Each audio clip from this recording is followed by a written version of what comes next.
Daddy, please don't go. The words came out thin and weak, barely more than a whisper, but they hit Nathan Cole harder than anything he had ever experienced in his 34 years of living.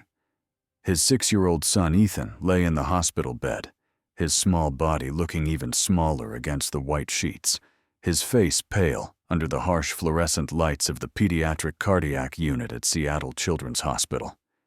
It was 2 a.m, and the world outside was wrapped in darkness, while inside this room, Nathan's entire universe had shrunk down to the steady beeping of a heart monitor and the fragile rise and fall of his son's chest.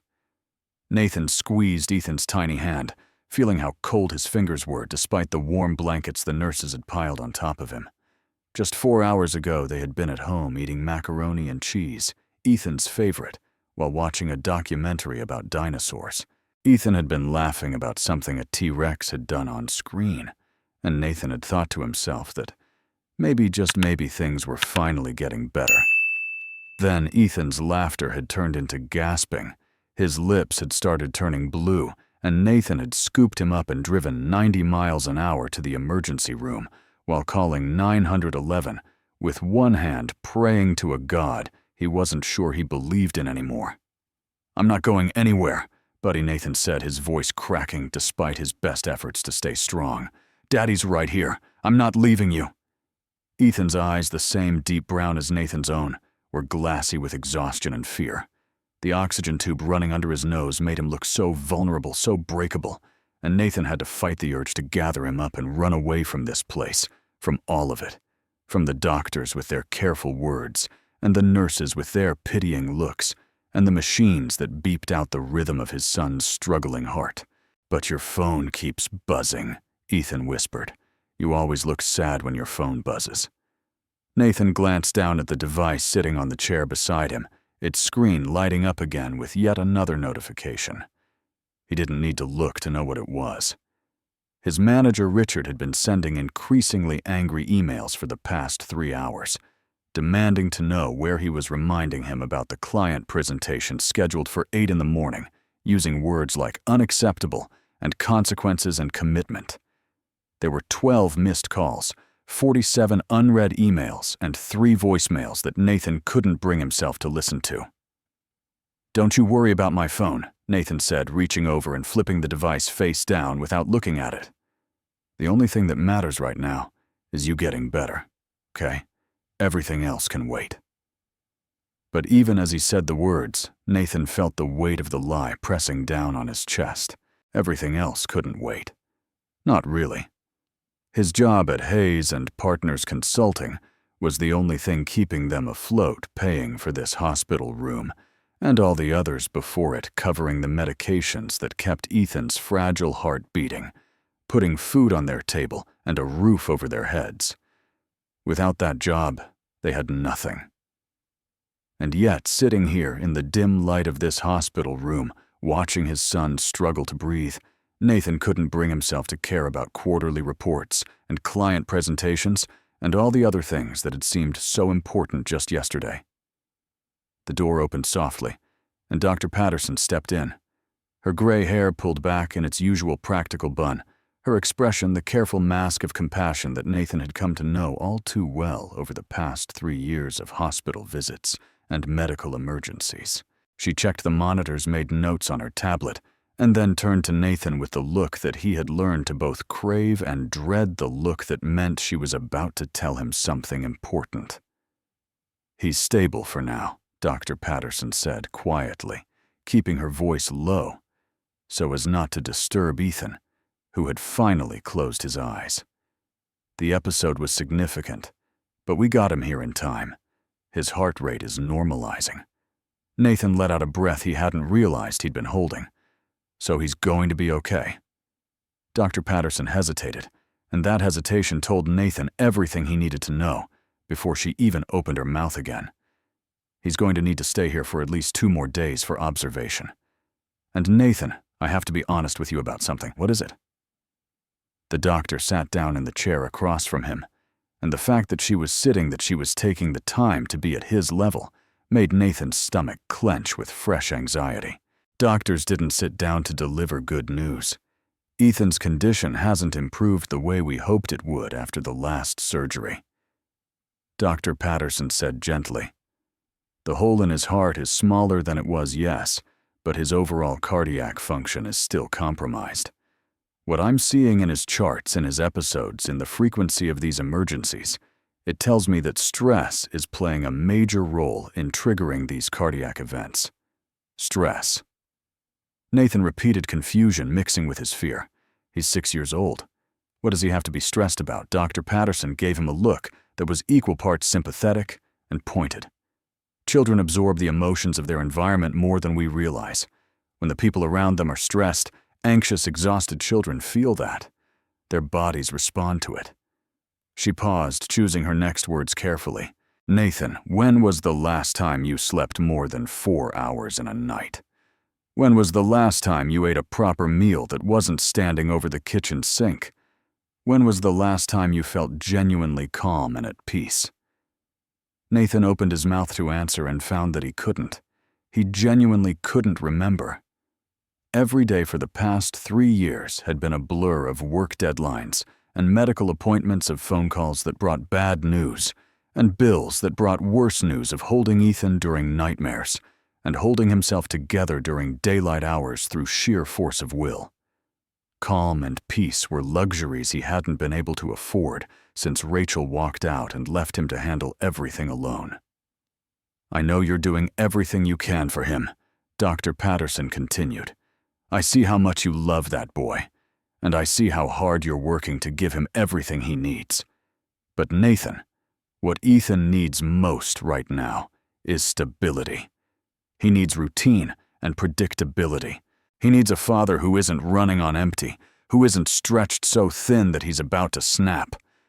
The stress hormones that flood his little body when he senses that something is wrong with his daddy, those hormones are putting extra strain on an already struggling heart.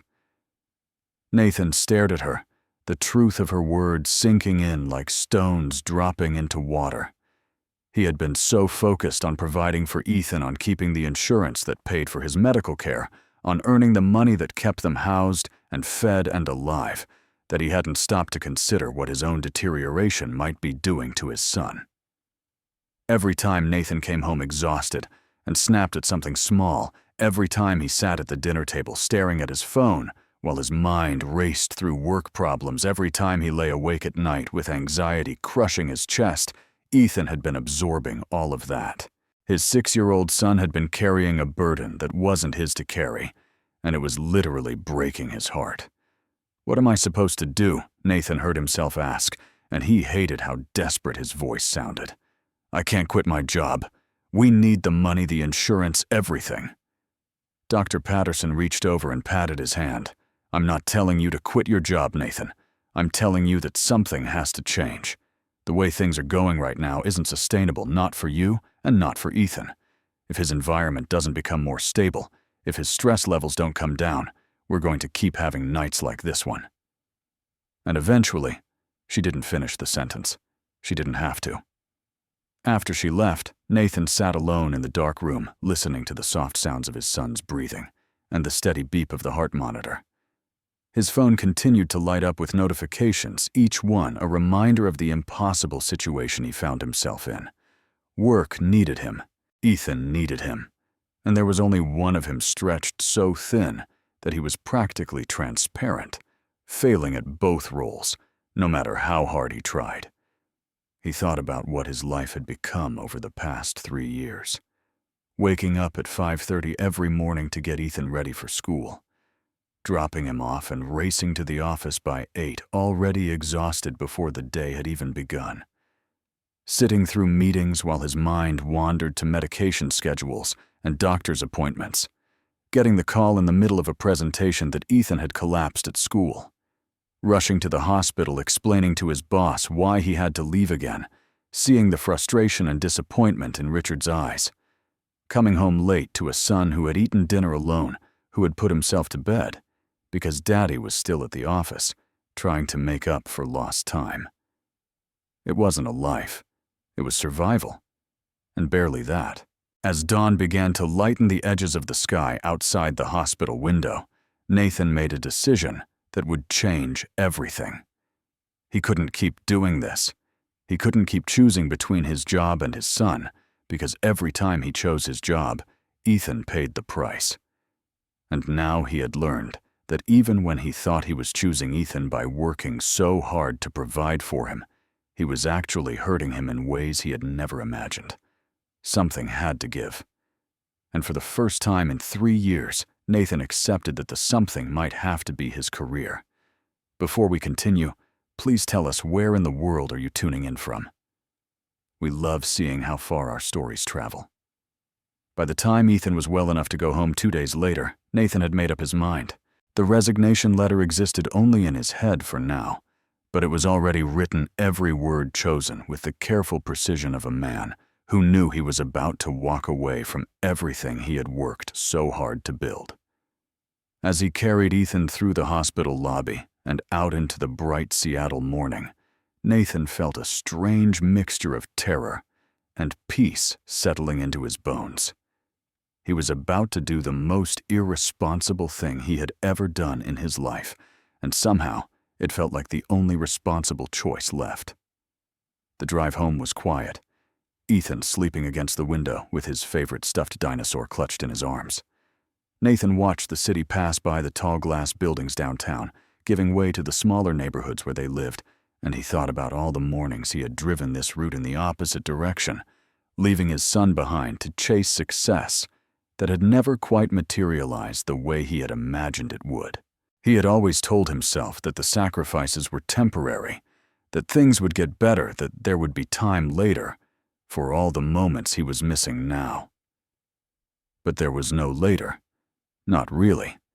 There was only now, and now was slipping through his fingers like water while he wasn't paying attention. When they got home to their small rented apartment, Nathan tucked Ethan into bed and sat beside him watching his son sleep, the deep, exhausted sleep of a child whose body had been through too much. The afternoon light filtered through the blinds, casting gentle stripes across Ethan's peaceful face, and Nathan reached out to brush a strand of hair from his forehead. "I'm going to fix this, buddy," he whispered. "I don't know how yet, but I'm going to fix it. I promise you." His phone buzzed again, and this time Nathan looked at the screen. It was a message from Richard, his manager, informing him that there would be a meeting first thing Monday morning to discuss his ongoing reliability issues. The words were professional, but the threat was clear. Nathan's position at the company was hanging by a thread, and missing another deadline, even for a hospitalization, might be the thing that finally cut it. For a moment, Nathan felt the old familiar panic rising in his chest, the desperate need to fix things, to apologize, to promise that he would do better. But then he looked at Ethan's face, so peaceful in sleep, and remembered the doctor's words about stress and stability, and hearts that couldn't take much more. He turned off his phone and didn't turn it back on for the rest of the weekend. 3 years ago, Nathan's life had looked nothing like this. He had been a rising star at Hayes & Partners Consulting, one of Seattle's most prestigious business consulting firms. At 31 years old, he had already climbed higher than colleagues who had been there twice as long, earning a reputation as the man who could solve any problem, handle any crisis, and deliver results under impossible deadlines. His manager at the time had called him the future of this company, and Nathan had believed it. He had believed that if he worked hard enough, if he proved himself valuable enough, everything else in his life would fall into place. And for a while, it had seemed like it was working. He had married Rachel during his second year at the company, a beautiful woman he had met at a corporate event, and together they had seemed like the picture of young success. She was a yoga instructor with a growing following on social media. He was a business consultant with a corner office in his future. And when Rachel got pregnant, Nathan had felt like his life was finally complete. He had worked even harder after that, taking on extra projects and volunteering for difficult assignments, telling himself that he was doing it all for his growing family. Ethan was born on a sunny Tuesday in April, and for a few perfect months, everything was exactly as Nathan had imagined it would be. He would come home from work, and Rachel would hand him the baby, and they would sit together on the couch, while Nathan marveled at his son's tiny fingers and perfect face. He started leaving work earlier, missing happy hours and networking events to be home for bath time and bedtime, and for the first time in his adult life, Nathan understood what people meant when they said that family changed everything. Then came the day that shattered all of it. Ethan was 3 years old when it happened. He had been at daycare playing with the other children during outdoor time when he suddenly collapsed. By the time the ambulance got there, his lips were blue and his tiny body was convulsing, and the paramedics had to shock his heart 3 times before they could get it beating normally again. Nathan had been in the middle of a presentation when he got the call, and he had left without even stopping to say goodbye to the clients driving to the hospital at speeds that should have gotten him arrested. The diagnosis was devastating. Congenital heart defect, the doctors had said, using words like ventricular septal defect and compromised cardiac function and long-term management. There was a hole in Ethan's heart that had been there since birth, somehow missed in all the routine checkups and pediatrician visits growing more dangerous with every year, until his little body couldn't compensate anymore. He needed surgery, they said. He needed medications and monitoring and a lifetime of careful management. He needed his parents to understand that their son would never be like other children, that he would always be fragile, that every cold and every fever and every moment of stress could potentially be life-threatening. Nathan had sat in the hospital waiting room during Ethan's first surgery, Rachel beside him, both of them holding hands so tightly their knuckles were white. The surgery had taken 6 hours, and when it was over, the doctors said it was successful, but that there would be more surgeries, more hospital stays, more of this constant fear that had become their new normal. Rachel had tried Nathan would give her that much. For the first year after the diagnosis, she had tried. She had gone to all the appointments, had learned the medication schedules, had held Ethan's hand during blood draws and procedures. But as the months went on, as the hospital bills mounted, and the insurance company became harder to deal with, as Nathan took on more work to cover the costs, and Rachel spent more and more time alone with a sick child, something inside her had started to crack. They had fought about it, of course. Late-night arguments conducted in whispers so Ethan wouldn't hear accusations and defenses and tears that solved nothing. Rachel said she hadn't signed up for this. Nathan said neither had he, but that didn't mean they could just give up. She said he was never home anymore. He said he was working so hard because someone had to pay for all of this. She said she felt like a single parent. He said she had no idea what being a single parent actually looked like.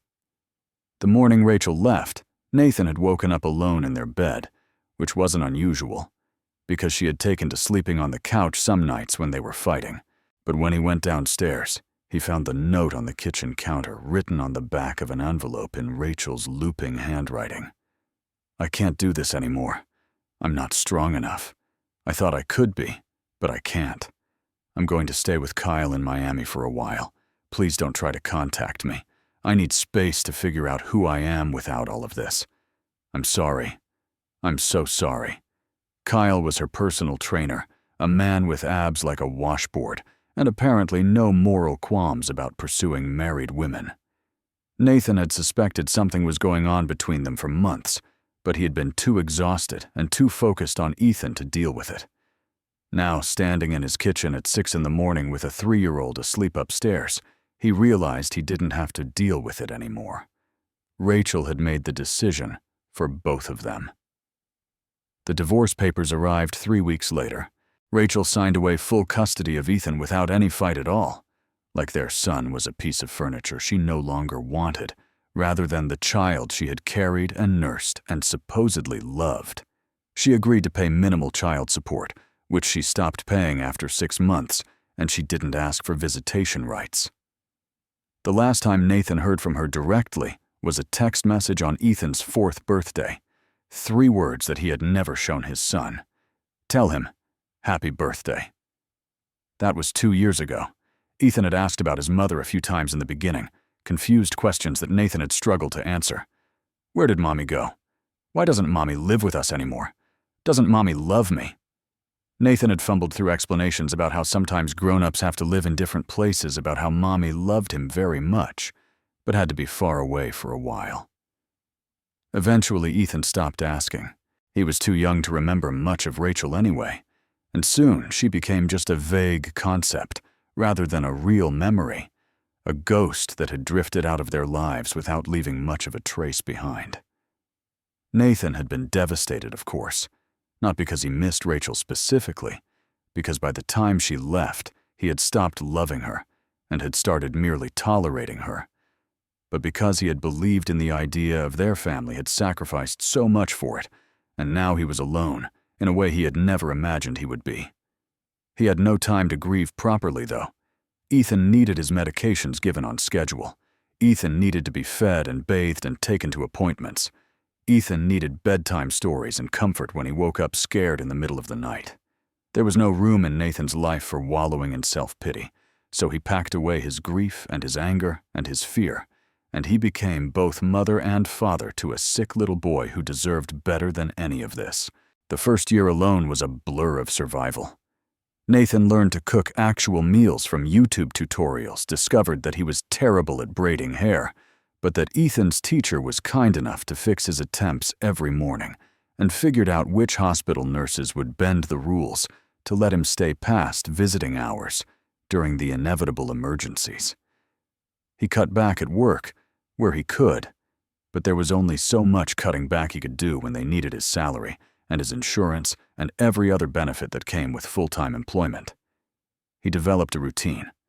Wake at 5:30, medication, breakfast, school drop-off, work pickup, dinner, medication, bath, bedtime story, collapse into bed, repeat.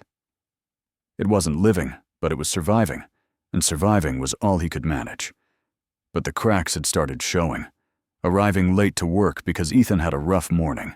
Missing meetings because the school called to say Ethan was feeling unwell. Taking sick days not for himself, but for his son, until he had used up all his sick days and had to start using vacation time, and then using up all his vacation time and having to beg for unpaid leave. His performance reviews, once glowing, had become lukewarm, and then cold, full of phrases like declining reliability and commitment concerns and failure to meet expectations. Nathan knew he was on thin ice. He knew that his manager Richard had been looking for an excuse to push him out, that there were younger employees without children and complications who would happily take his position. He knew that every time he left early for a doctor's appointment, every time he came in late after a sleepless night at the hospital, he was giving Richard another piece of ammunition. But what choice did he have? Ethan needed him. Ethan was all he had left, and if that meant his career had to suffer, then so be it.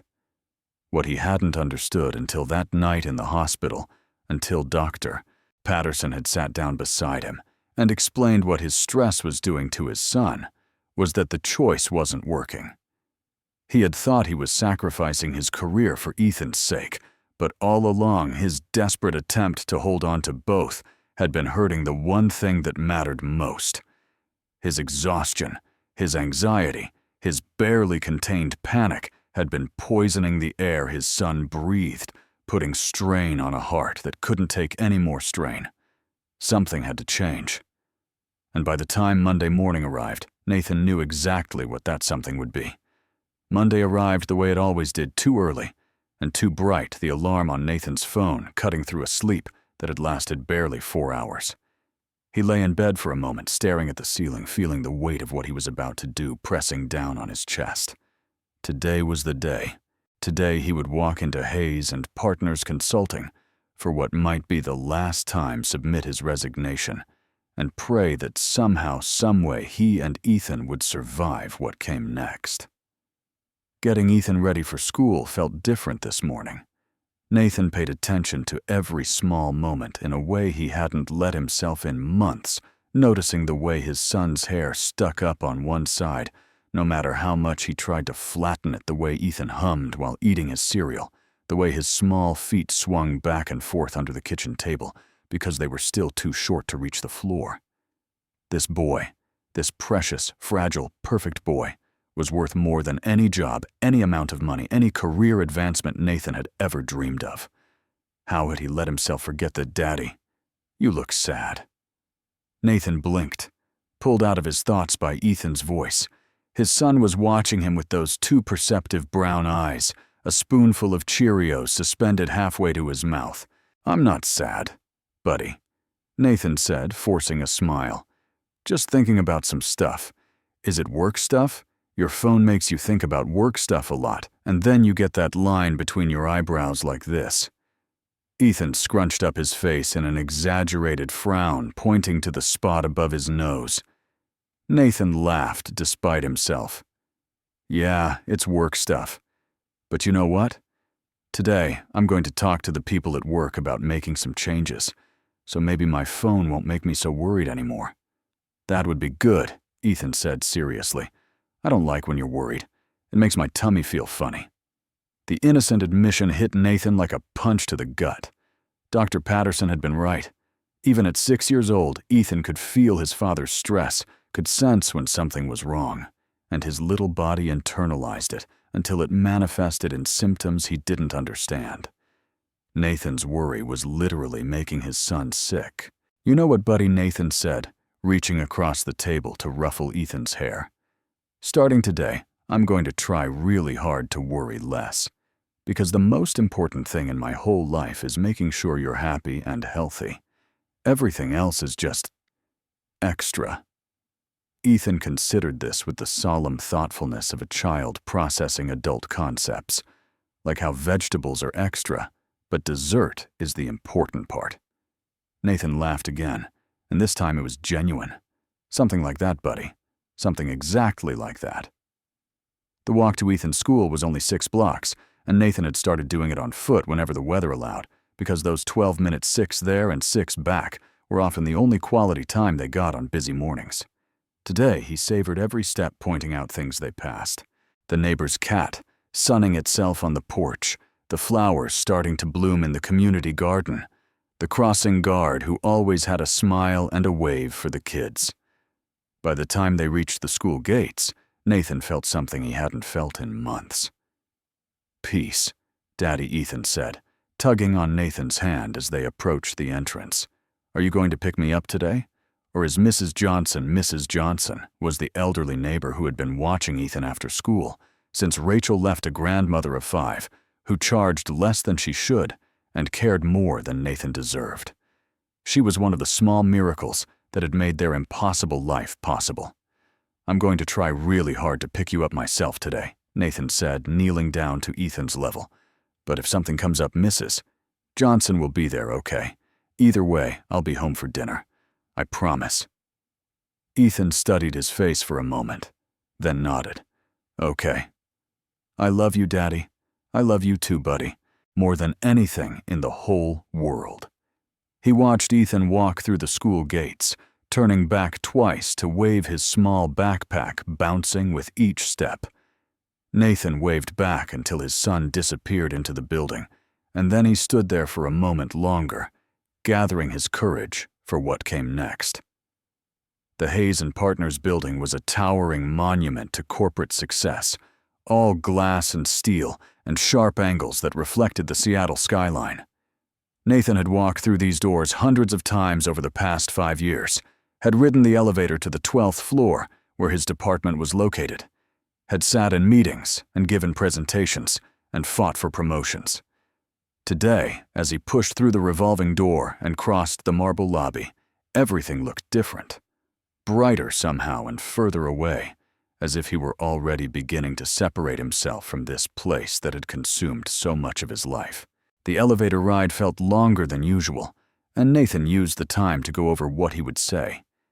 He had decided to go directly to Human Resources rather than to Richard, partly because he didn't trust himself not to say something he would regret if Richard started in on his reliability issues again, and partly because he wanted this to be clean and professional, a resignation rather than a confrontation. The HR office was on the 10th floor, a quiet suite of rooms where people came to file complaints and update their benefits and occasionally end their employment. The receptionist looked up when Nathan entered, her professional smile faltering slightly when she saw the expression on his face. "Hi, Nathan. How can I help you today?" "I need to speak with someone about submitting a resignation," Nathan said, and the words felt strange in his mouth, both terrifying and liberating at the same time. The receptionist's eyebrows rose, but she recovered quickly, gesturing toward one of the offices.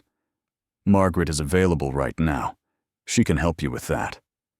Margaret Chen was a woman in her 50s who had been with the company longer than almost anyone else, a calm and competent presence who had helped Nathan navigate the bureaucracy of parental leave and FMLA requests more times than he could count.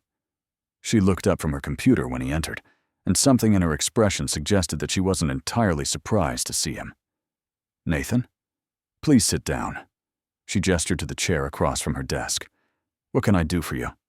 Nathan sat, his hands folded in his lap, and tried to remember the speech he had prepared.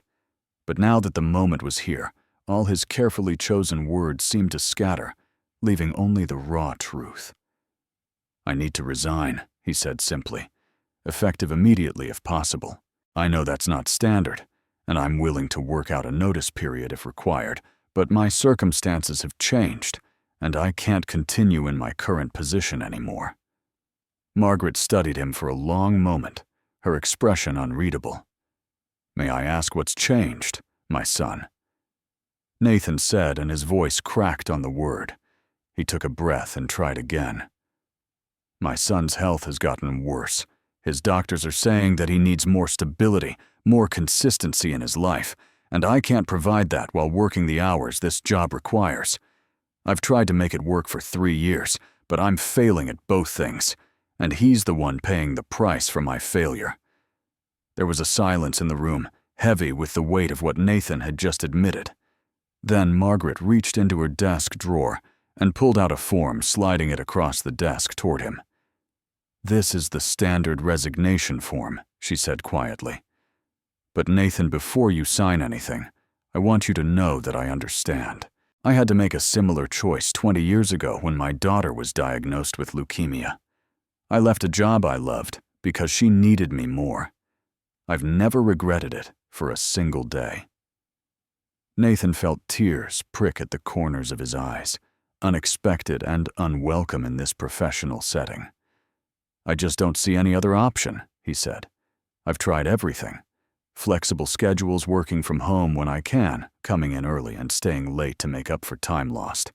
But nothing is enough. And now they're telling me that my stress is making him sicker.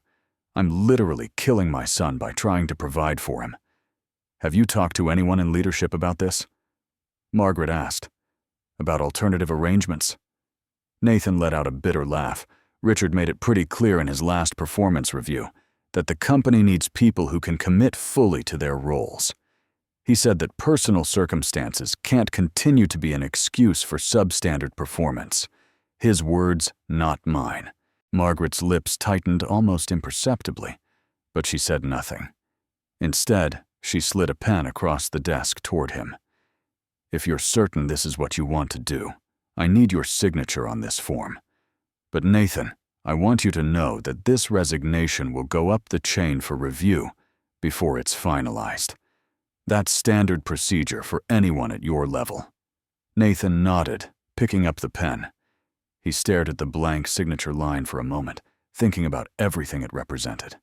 5 years of his life, all the promotions and achievements, and late nights, all of it coming down to this single moment of letting go. Then he thought about Ethan's face in the hospital, about the way his son's small hand had clutched his finger while the doctors worked to stabilize his heart, and the choice became clear. He signed his name and set down the pen. "It's done," Margaret said softly, taking the form. "I'll process this today. Nathan, for what it's worth, I think you're making the right choice. Your son is lucky to have a father who loves him this much." Nathan stood feeling simultaneously lighter and heavier than he had when he walked in. "Thank you, Margaret, for everything." He was halfway to the door when she called his name. He turned back. "Nathan, I meant what I said about this going up the chain. Given your tenure and your previous performance, it might..." Generate some attention. Don't be surprised if you hear from someone before the day is over." Nathan nodded, not entirely understanding what she meant, but too emotionally drained to ask for clarification. He walked out of the HR office and toward the elevator, already mentally calculating how long his savings would last and what kind of job he might be able to find that would give him the flexibility Ethan needed.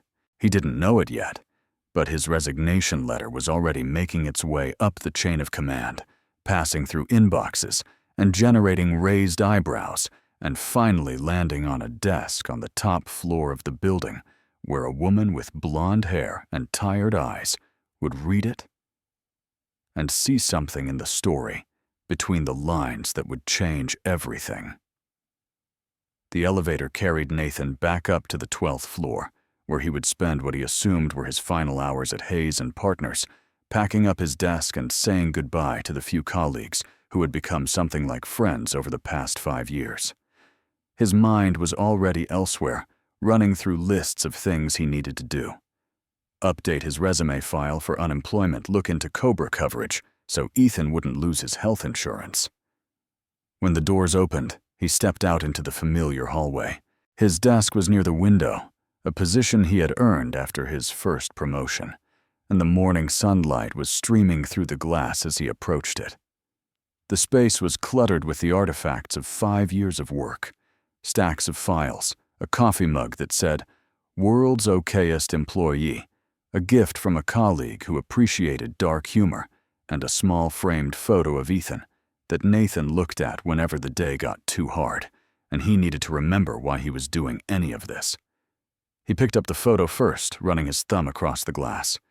It had been taken last summer at the park near their apartment, and Ethan was grinning at the camera with a gap-toothed smile that made Nathan's heart ache.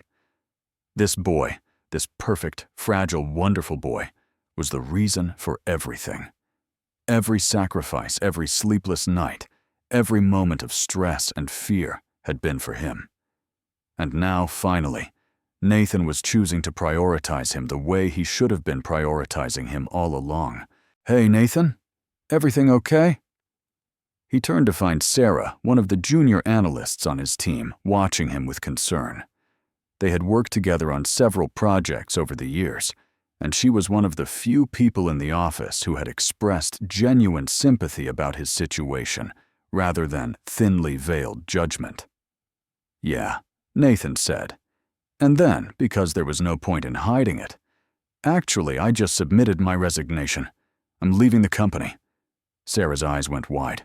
"What Nathan know? You can't leave. You're the best manager I've ever had."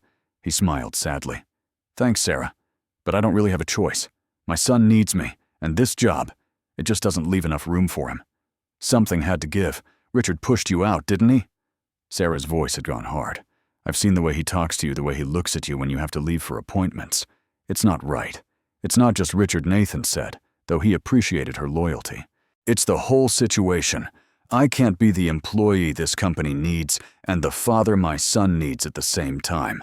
I've been trying to do both for 3 years, and I'm failing at everything. At least this way I can focus on what really matters." Sarah looked like she wanted to argue, but something in Nathan's expression must have told her that his mind was made up. Instead, she stepped forward and hugged him briefly, awkwardly, the way colleagues do when emotions get too big for the professional setting. "I'm going to miss you," she said. "And for what it's worth, I think you're making the right choice. Ethan is lucky to have you." "Thanks." Nathan set his throat tight. That means a lot. He spent the next hour packing up his desk, sorting through years of accumulated paperwork and deciding what to keep and what to throw away. Most of it went into the trash. Memos that no longer mattered. Project files that would soon belong to someone else. All the detritus of a career that was coming to an end. The things that mattered fit into a single cardboard box. The photo of Ethan, the coffee mug, a few personal items that had made his desk feel like his own. He was just finishing up when his desk phone rang, startling him. Nobody used desk phones anymore. Everything was email and instant messages and video calls. The fact that someone was calling him on this number on this day of all days felt significant in a way he couldn't quite explain. "Nathan Cole," he answered automatically, Mr. Cole, this is Jennifer from the executive floor. The voice on the other end was polished and professional. Miss Hayes would like to see you in her office immediately. Nathan's blood ran cold. Miss Hayes, Victoria Hayes, the CEO of the entire company, the woman whose name was spoken in hushed tones throughout the building, whose presence at any meeting was enough to make even the most senior executives nervous. In 5 years at the company, Nathan had seen her maybe twice, always from a distance. A flash of blonde hair and designer clothes as she swept through the lobby, surrounded by assistants and aides. "I'm sorry," Nathan said, certain he had misheard. "Did you say Miss Hayes wants to see me?"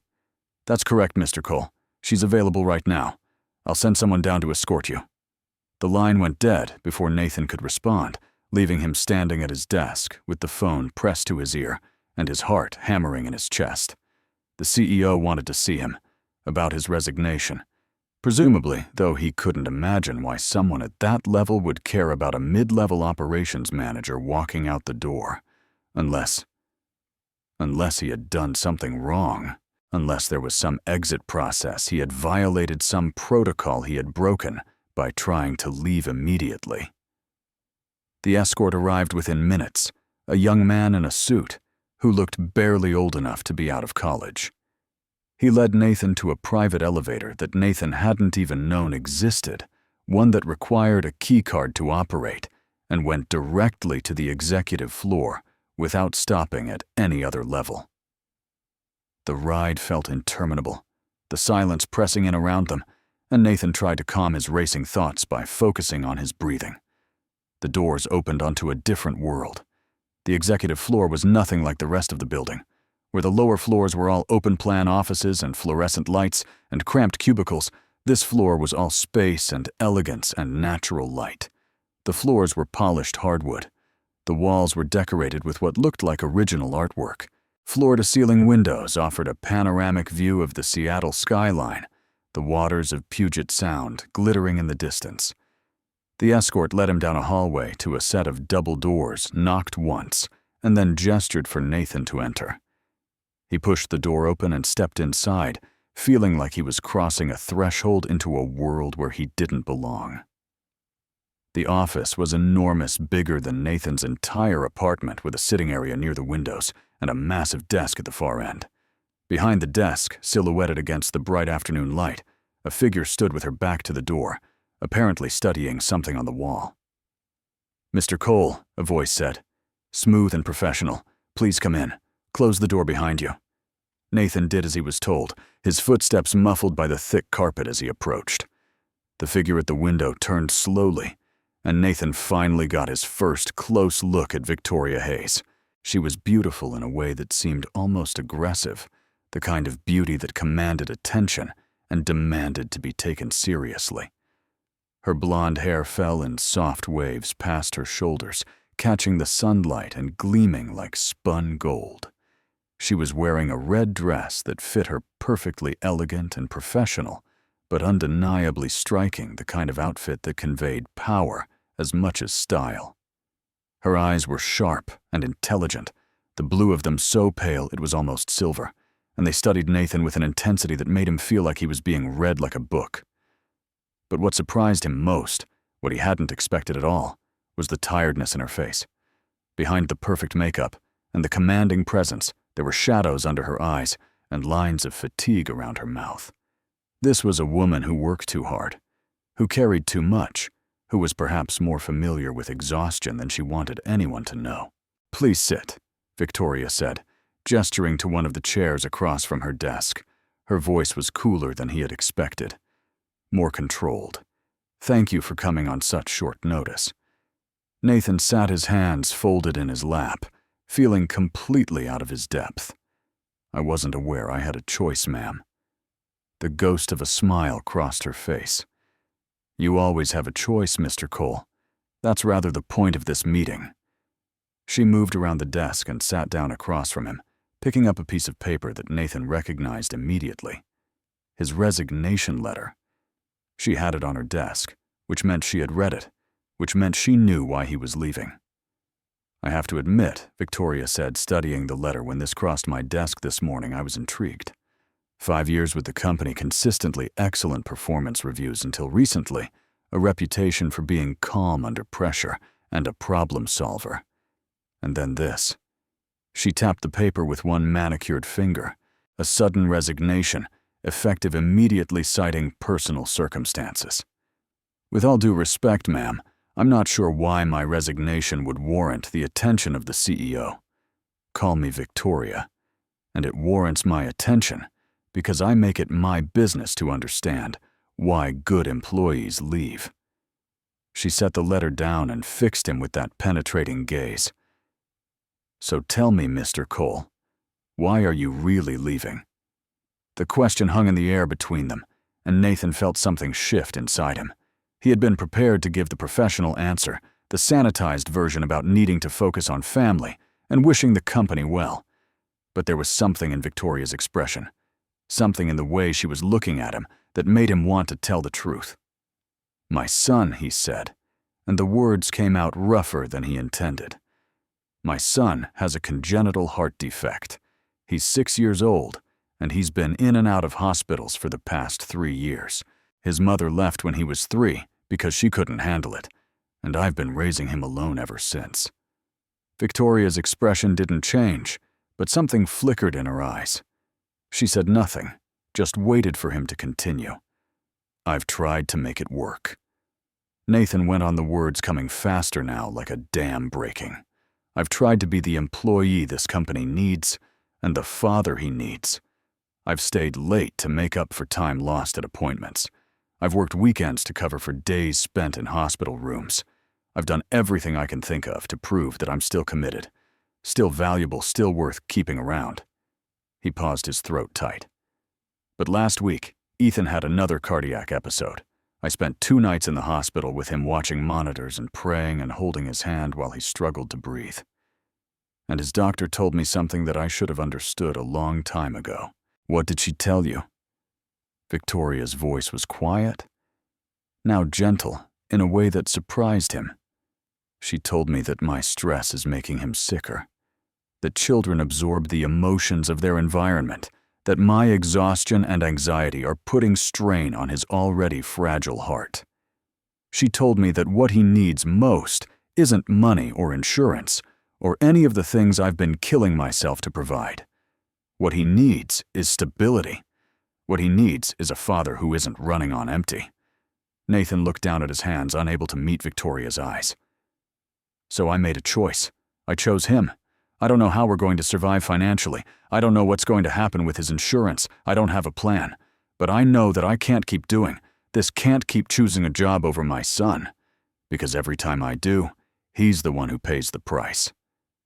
The silence that followed Nathan's confession stretched out like a living thing, filling the space between them with weight and meaning. He kept his eyes on his hands, waiting for Victoria to speak, to dismiss him, to tell him that personal problems were not the company's concern, and that his resignation was accepted, and there was nothing more to discuss. What he didn't expect was the sound she made, a soft exhale, almost like she had been holding her breath, followed by the quiet scrape of her chair as she pushed back from the desk and stood. He looked up, startled to find her walking toward the windows, her back to him, her posture suddenly less commanding and more human. When I was 8 years old, Victoria said, her voice different now.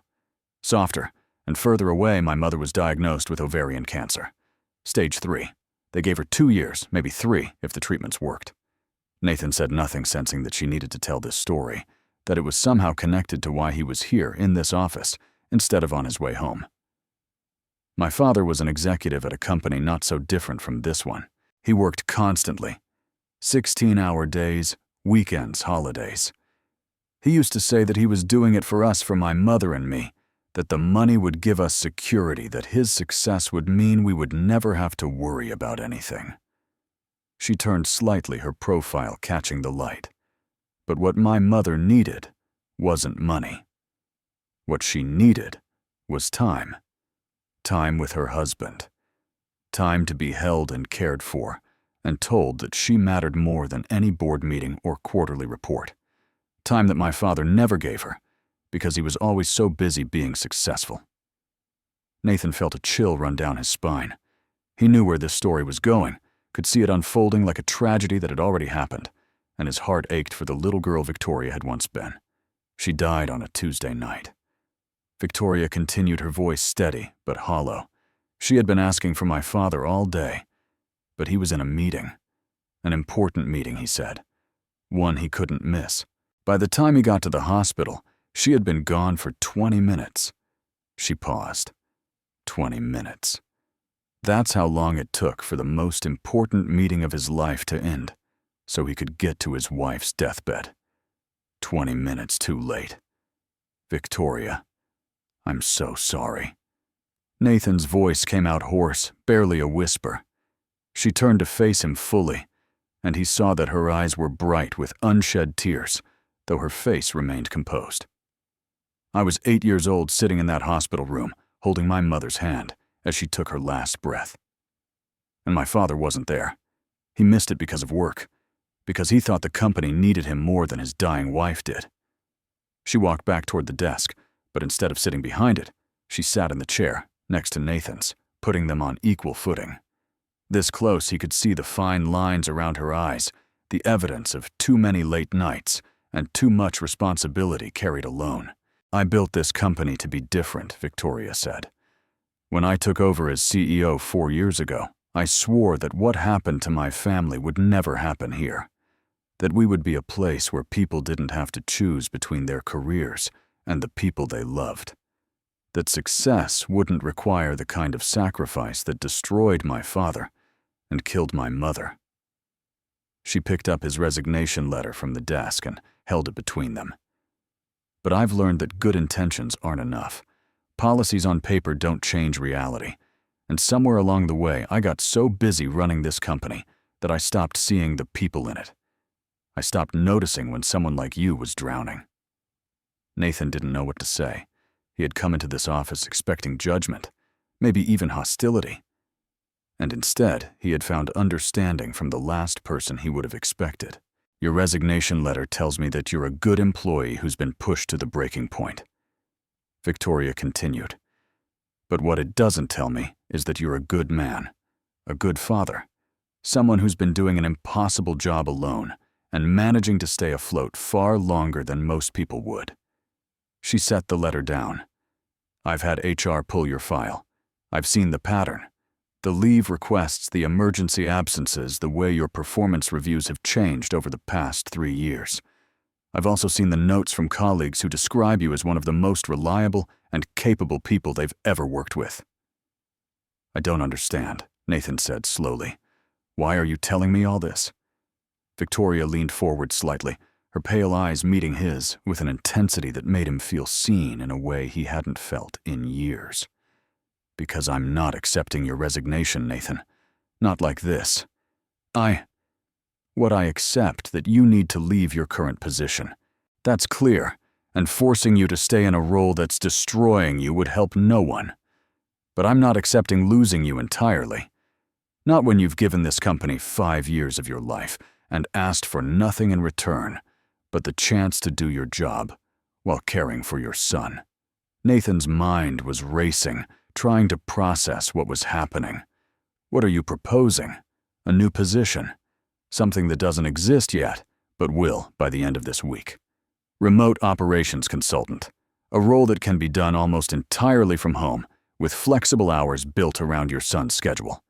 Full benefits, including comprehensive medical coverage that will cover Ethan's condition without the constant insurance battles I suspect you've been fighting. Same salary-adjusted responsibilities. A chance to contribute to this company in a way that doesn't require sacrificing everything else that matters. Nathan stared at her, unable to speak. This couldn't be real. Things like this didn't happen. Not in the corporate world. He knew not to people like him, who had nothing to offer except desperation and a willingness to work hard. Why he finally managed. Why would you do this for me? Victoria's expression softened, and for a moment, she looked less like a CEO and more like a woman who had lived through her own version of loss and understood exactly what Nathan was going through. Because 30 years ago, someone should have done this for my father. Someone should have told him that his job would still be there tomorrow, that his wife needed him more than the company did, that success built on the ruins of a family isn't success at all. Her voice caught slightly.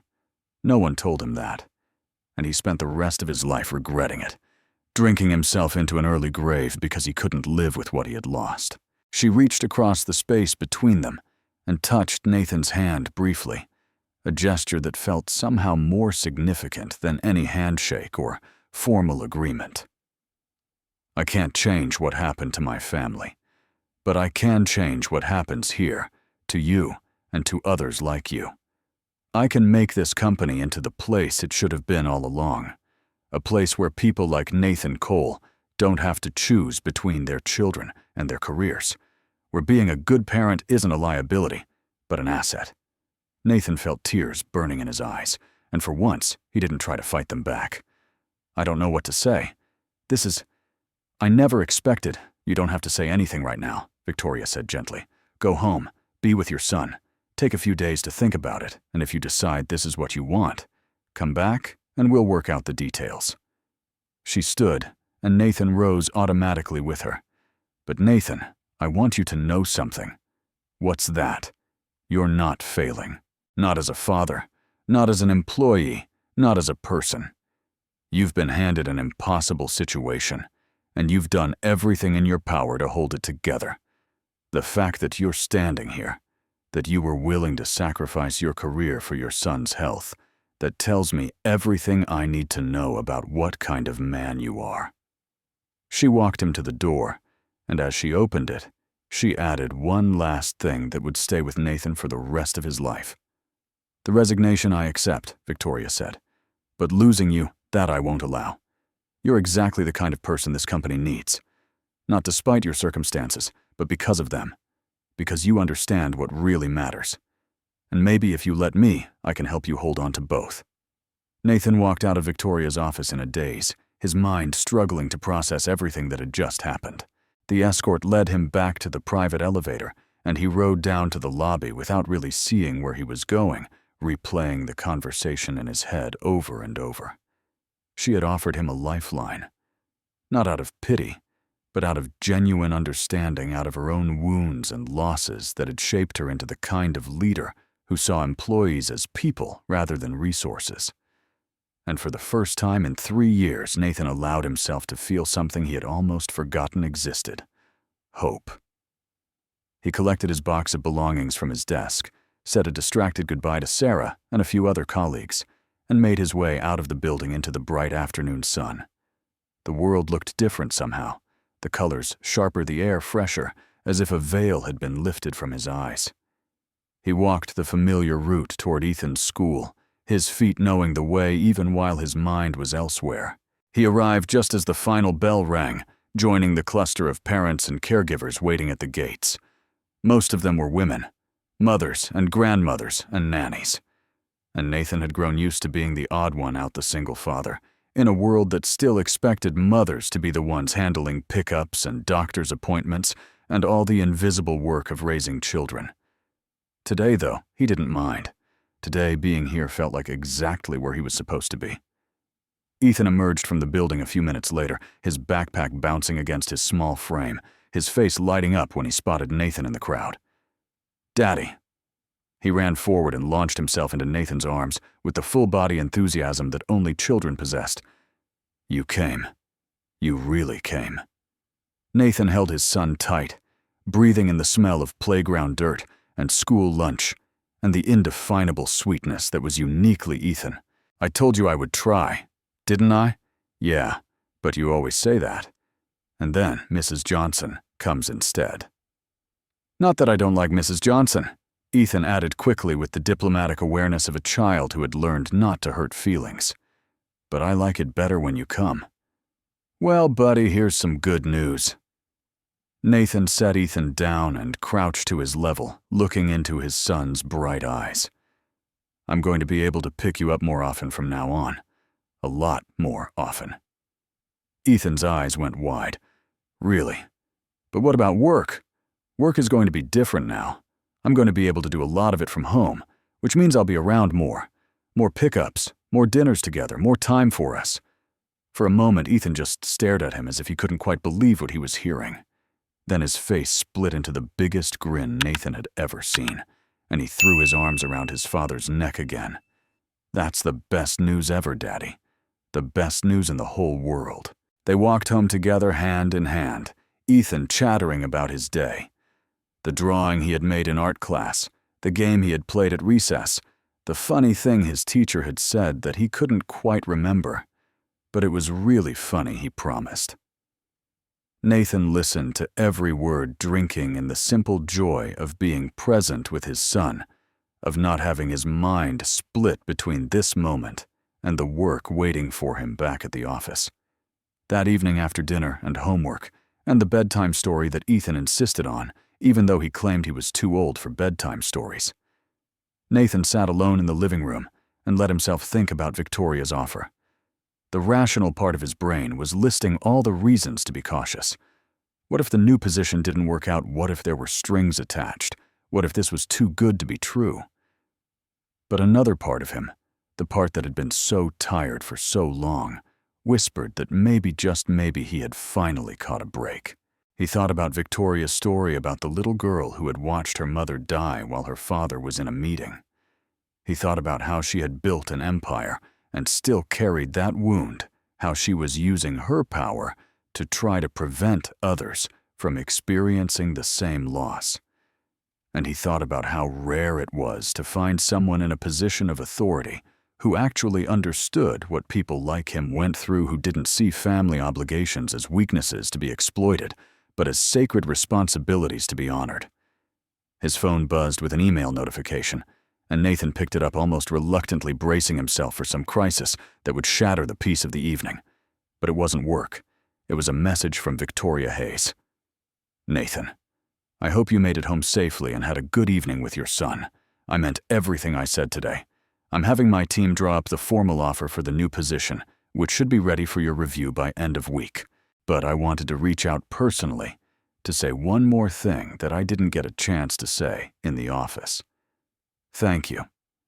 Thank you for being honest with me, for trusting me with your story.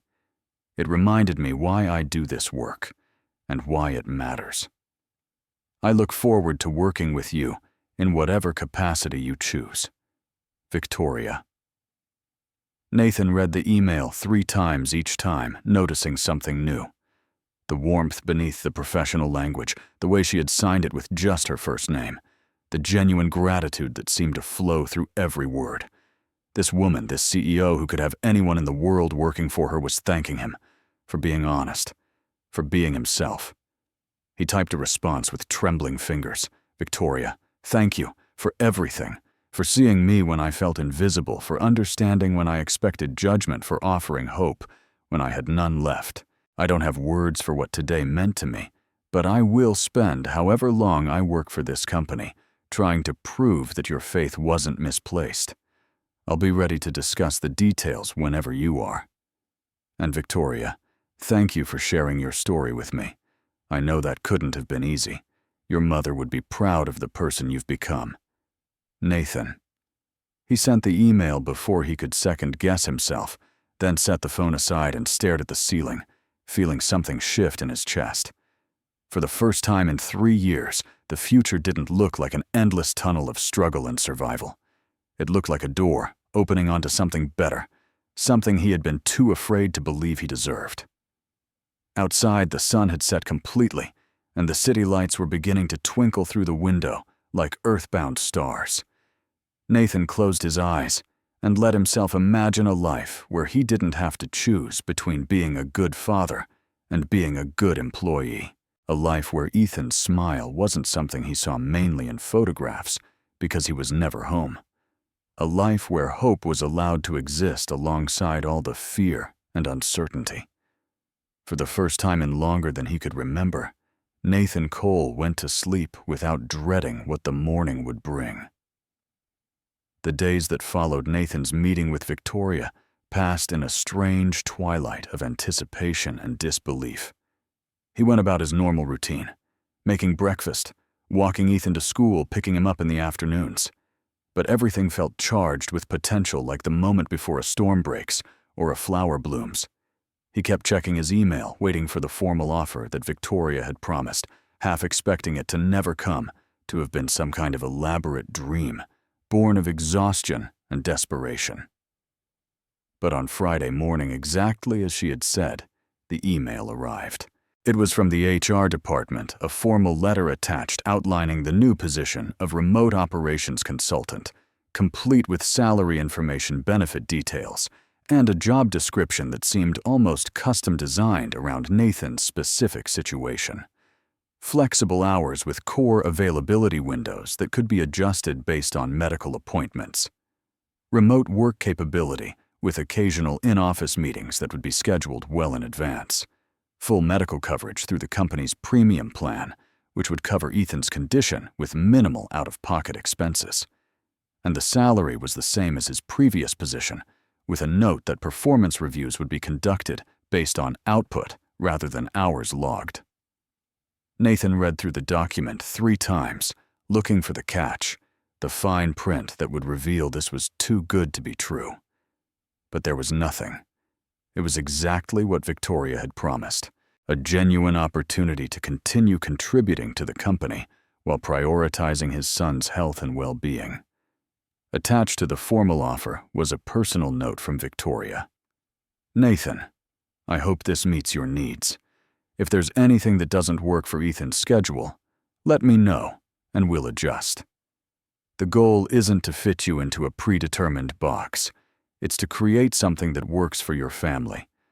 I look forward to hearing your decision. V. He accepted the offer that same day. The transition was smoother than Nathan had expected. His new role involved overseeing special projects for various departments, providing the kind of strategic insight and problem-solving that had made him valuable in his previous position, but without the constant demands on his physical presence. He set up a workspace in the corner of his living room, a desk facing the window so he could look out at the trees, while he worked with Ethan's artwork, proudly displayed on a corkboard above his monitor. The first few weeks were an adjustment. Nathan had grown so accustomed to the constant pressure of the office environment that the quiet of working from home felt almost unsettling at first. But gradually he began to appreciate the rhythm of his new life. He could take breaks to walk Ethan to school and pick him up. He could step away from his computer during the afternoon to help with homework or play a quick game before dinner. And on days when Ethan wasn't feeling well, Nathan could be right there beside him, working on his laptop, while his son rested on the couch, never having to choose between his child's needs and his employer's expectations. The change in Ethan was remarkable.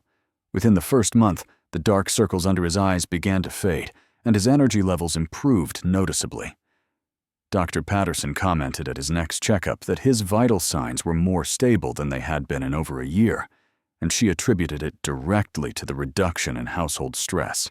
The little boy who had spent so much of his young life sensing his father's anxiety and absorbing it into his fragile body was finally able to relax, to be a child to heal. Nathan and Victoria's professional relationship evolved during this time as well. What had started as a formal arrangement became something more collaborative, more personal. They had regular video calls to discuss his projects, but those calls often ran longer than necessary, wandering into conversations about their lives outside of work. Victoria would ask about Ethan, how his latest appointment had gone, whether he had made any new friends at school, what his current favorite dinosaur was. Ethan changed his mind weekly, and Nathan found himself asking about her, about how she was managing the pressure of running a company, about whether she ever took time for herself, about the small details of her daily life that he found himself increasingly curious about. It wasn't until about 6 weeks into his new position that Nathan realized he had started to look forward to these calls in a way that had nothing to do with work. The realization hit him on a Tuesday evening after a particularly long video call that had started with budget projections and ended with Victoria laughing about a disastrous attempt she had made at cooking dinner the night before. Her laugh was different than her professional voice. Warmer, less guarded, the kind of laugh that came from someone who didn't get to let their defenses down very often. Nathan had found himself smiling at his screen long after they had hung up, and that smile had stayed with him through dinner, through bedtime stories, through the quiet hours after Ethan fell asleep. He was developing feelings for her. It was crazy and inappropriate, and potentially career-destroying. But there it was, the CEO of his company, the woman who had saved his job, and possibly his life, was becoming more than just a benefactor or a boss in his mind. She was becoming someone he thought about when she wasn't there, someone he wanted to know better, someone whose happiness had started to matter to him as much as his own. He told himself it was just gratitude, just the natural result of her having been so kind when he needed kindness most. But deep down, he knew it was more than that. He knew it from the way his heart rate picked up when he saw her name in his inbox, from the way he found himself wanting to share the small moments of his day with her, from the way he had started imagining what it would be like to see her in person again, to be in the same room, to find out if she felt even a fraction of what he was starting to feel. The phone rang at 9:30 on a Friday night, 2 months after Nathan had started his new position. He had just gotten Ethan to sleep, a process that had involved 3 bedtime stories, 2 glasses of water, and 1 lengthy discussion about whether dinosaurs had feelings, and was looking forward to an hour of mindless television before collapsing into bed himself. When he saw Victoria's name on his screen, his heart did that annoying little skip that it had started doing whenever she reached out unexpectedly. Victoria, is everything okay?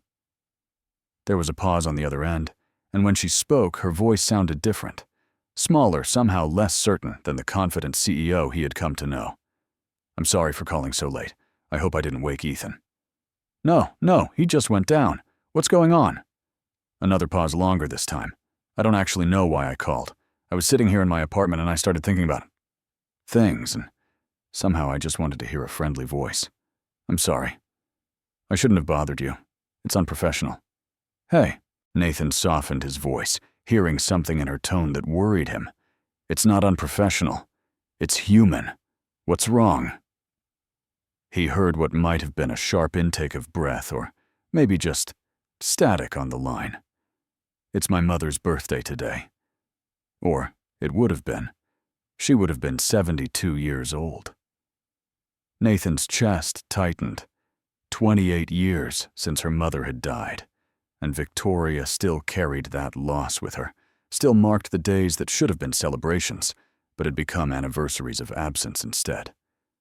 "I'm so sorry, Victoria. That must be hard. Usually I just work through it. Stay late at the office, drown myself in spreadsheets and reports until I'm too exhausted to think about anything else. But tonight..." She trailed off, and when she continued, her voice was barely above a whisper.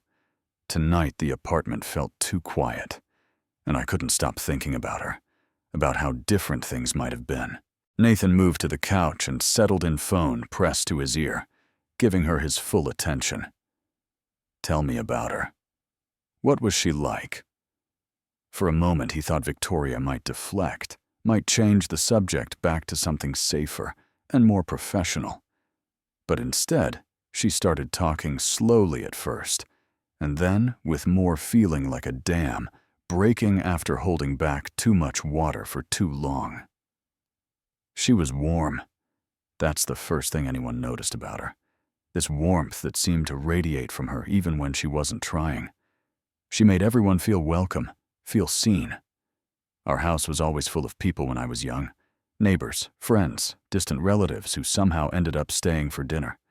She had this way of making even strangers feel like they belonged. Nathan listened as Victoria told him about birthday parties with homemade cakes that were always slightly lopsided, about bedtime stories told with different voices for each character, about a lavender perfume that Victoria could still smell sometimes in her dreams, more than 2 decades after the last time her mother had worn it.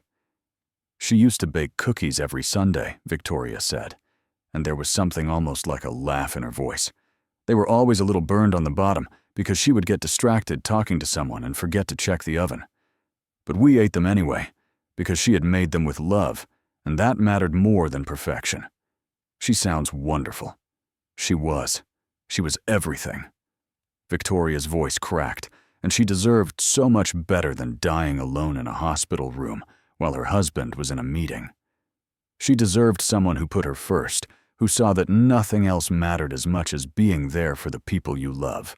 Nathan felt tears prick at his own eyes, moved by her grief and by the vulnerability she was showing him. This powerful, accomplished woman who commanded boardrooms and made million-dollar decisions without flinching was letting him see the parts of herself that she kept hidden from the world. My father never recovered from that night, Victoria continued. Oh, he kept working. That was all he knew how to do.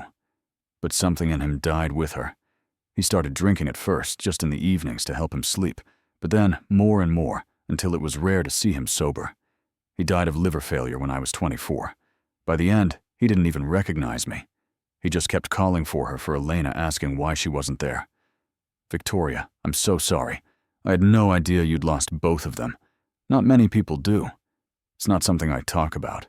It's not something I let myself think about most of the time. She let out a long breath. But tonight, for some reason, I couldn't stop the memories, and I didn't want to be alone with them. I'm sorry for dumping all of this on you, Nathan. You didn't sign up for your boss's therapy session. Don't apologize. Nathan's voice was firm, but gentle. I'm glad you called. No one should have to sit alone with that kind of pain. It's funny, Victoria said, and her tone shifted slightly, becoming more reflective. I've spent my whole adult life making sure I would never need anyone. Building walls, keeping people at a distance, telling myself that independence was the same thing as strength. But tonight, sitting in this beautiful apartment with all its expensive furniture and perfect decor, I've never felt more alone. Nathan understood exactly what she meant. He had felt the same way so many times over the past 3 years. Surrounded by the trappings of a functional life, but hollowed out on the inside, desperate for connection, but too afraid to reach for it. You don't have to be alone, he said quietly. Not tonight. And not any night. You don't want to be. A long silence followed, filled with everything neither of them was quite ready to say. Then Victoria spoke again, and her voice was soft, almost wondering. Nathan, why are you so kind? After everything you've been through, you would have every right to be bitter, to focus only on yourself and your son. But instead, here you are at 10 o'clock at night letting me cry on your shoulder because I couldn't stand my own company. Because kindness is the only thing that's gotten me through the hard parts. Nathan said, honestly. And because you showed me kindness when I needed it most. You saw me struggling, and instead of looking away, you reached out. How could I do anything less for you? Most people don't see it that way. Most people would have just sent an email with their condolences and gone back to their lives. I'm not most people, and neither are you.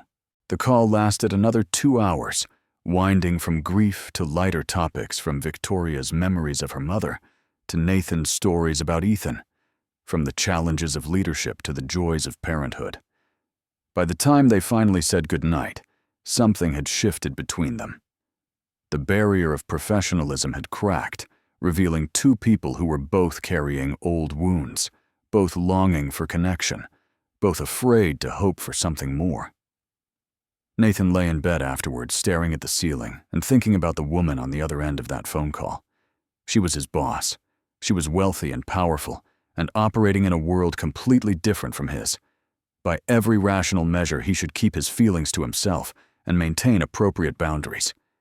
But as he drifted off to sleep, he found himself smiling at the memory of her laugh, at the way she had opened up to him, at the unexpected intimacy of being trusted with her grief. For the first time in 3 years, Nathan was feeling something other than exhaustion and obligation. He was feeling alive. The Saturday after that late-night phone call was one of those perfect Seattle spring days.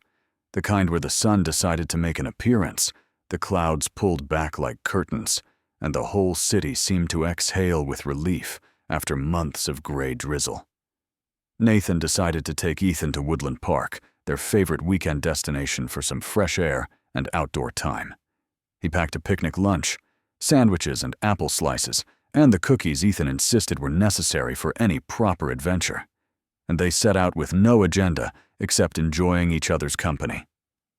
They had been at the park for about an hour, Ethan working his way through the climbing structure while Nathan watched from a nearby bench, when a familiar voice made his heart skip. Nathan.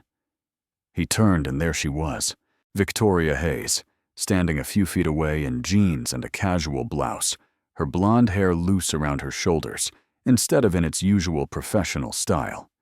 Without the armor of business attire and a corner office, she looked younger, somehow more approachable, more human.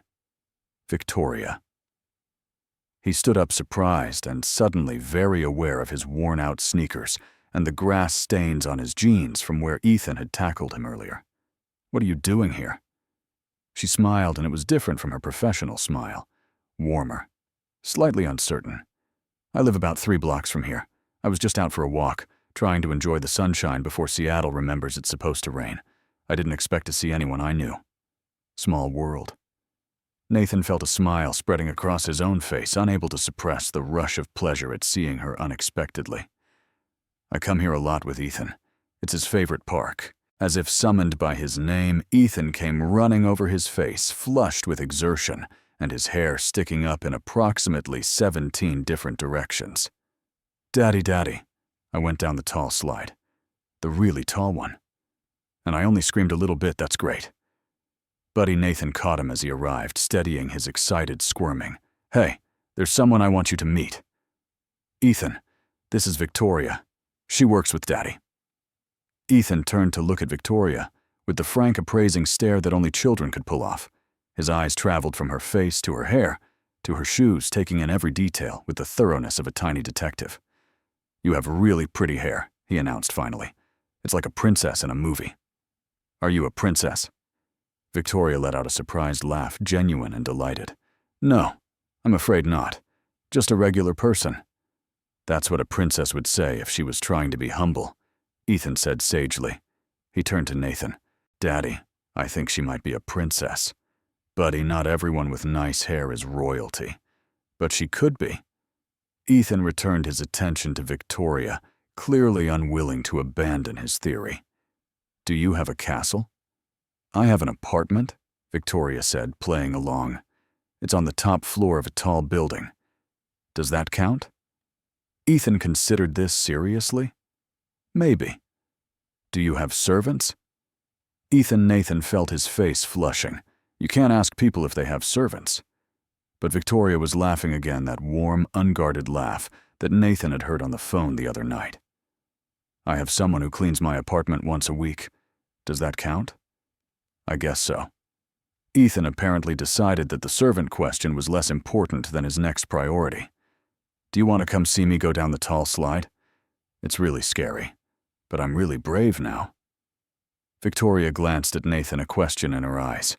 He nodded almost imperceptibly, and something passed between them. Permission. Invitation. The acknowledgement that this was a line they were crossing together. "I would love to see you go down the tall slide," Victoria said. What followed was one of the most surreal and wonderful hours of Nathan's life.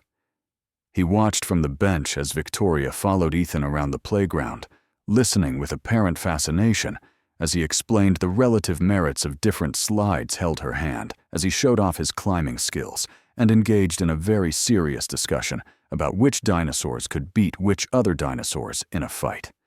She didn't talk down to him or lose interest. She treated his 6-year-old opinions with the same attention she probably gave to board presentations, and Ethan blossomed under the focus. Eventually, they all settled on a blanket for the picnic Nathan had packed. Victoria accepted a sandwich and ate it sitting cross-legged on the grass, her designer jeans picking up stains that she didn't seem to notice or care about. Ethan sat between the two adults, chattering about school and his best friend Oliver, and the bird he had seen building a nest outside their apartment window. "You know a lot about birds," Victoria observed, and she sounded genuinely impressed. "Daddy and me watch nature documentaries," Ethan explained. "They're like movies, but for learning stuff. My favorite is the one about the deep ocean, because there are fish that glow in the dark, which is really weird, but also really cool." "I like the deep ocean ones too," Victoria said. "Did you know some of those glowing fish live so deep that no human has ever seen them in person?" Ethan's eyes went wide. "Really? That's so cool. Daddy, did you know that I did not know that?" Nathan admitted, catching Victoria's eye and sharing a smile. The afternoon stretched on, marked by laughter and easy conversation, the kind of relaxed happiness that Nathan had almost forgotten was possible.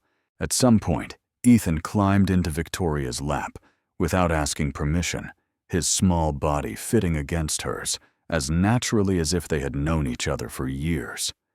Nathan watched her arms come up to hold him, watched her face soften with an emotion he couldn't quite name, and felt something shift in his chest.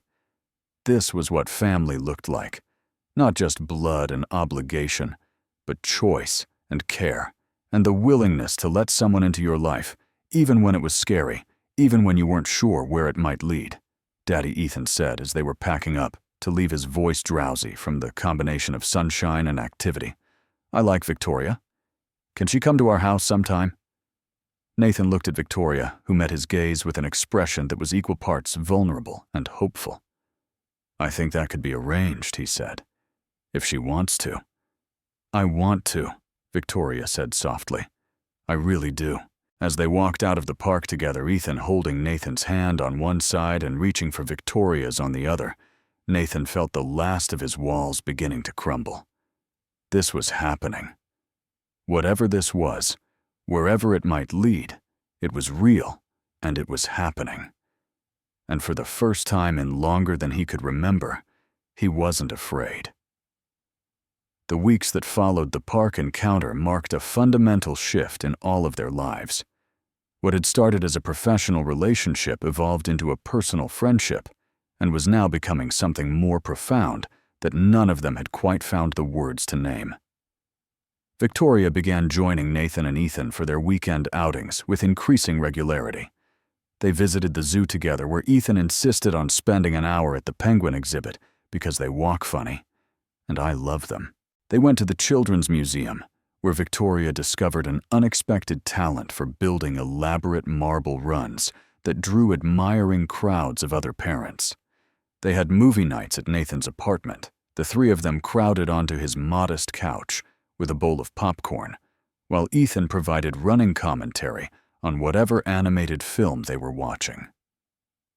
It was during one of these movie nights that Victoria made her first attempt at dinosaur pancakes. They look like... Nathan struggled to find something positive to say, staring at the misshapen objects on the griddle. "Blobs," Victoria finished for him, laughing at herself. "They look like blobs. I'm a CEO of a major company, and I can't make pancakes that look like anything other than abstract art."